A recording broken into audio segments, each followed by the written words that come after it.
ഞാനിപ്പോ 2 പകുതിയായിട്ടാ നിന്റെ മുന്നിലിരിക്കുന്നത്. ഒരു പകുതി നിന്നെ വേണമെന്ന് പറയുന്നു, മറ്റൊരു പകുതി ഇത് വേണ്ടെന്ന് പറയുന്നു. വേണമെന്ന് പറയുന്ന ആ പകുതിയെ എനിക്ക് തന്നൂടെ? വേണ്ടാന്ന് പറയുന്ന പകുതിയോട് ഞാൻ എന്തു പറയണം? പാത്രം കഴുകാനും മുറി തൂക്കാനും പൊടി തുടയ്ക്കാനും പണിയെടുക്കാനും നീയില്ലേ മറ്റൊരാൾ എന്തിനാന്ന് ചോദിക്കുന്നത്. വീട്ടിലേക്ക് പോകാനും പ്രോഗ്രസ് ഒപ്പിടാനും നീ തന്നെയാ നല്ലത് എന്ന് പട്ടം ചാർത്തി തരുന്ന. ഒടുവിൽ ഒരു ദിവസത്തെ നിന്റെ മുഴുവൻ അധ്വാനത്തിന്റെയും ഗന്ധത്തിനെ നാറുന്നു എന്ന ഒറ്റ വാക്കിൽ വില പറഞ്ഞ് മാറിക്കിടക്കുന്ന ആ പകുതിയോട് പോവാൻ പറഞ്ഞോടെ? ആ പകുതിയാണ് എന്റെ ജീവിതം.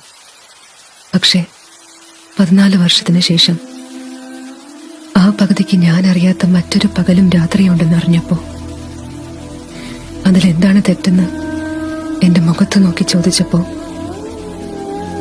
എനിക്കും തോന്നി അതിലെന്താണ് തെറ്റ്. അപ്പോ അയാളോടുള്ള പകരം വീട്ടിലാണല്ലേ ഞാൻ?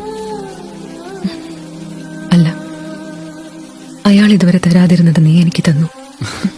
എന്ത്? സമയം.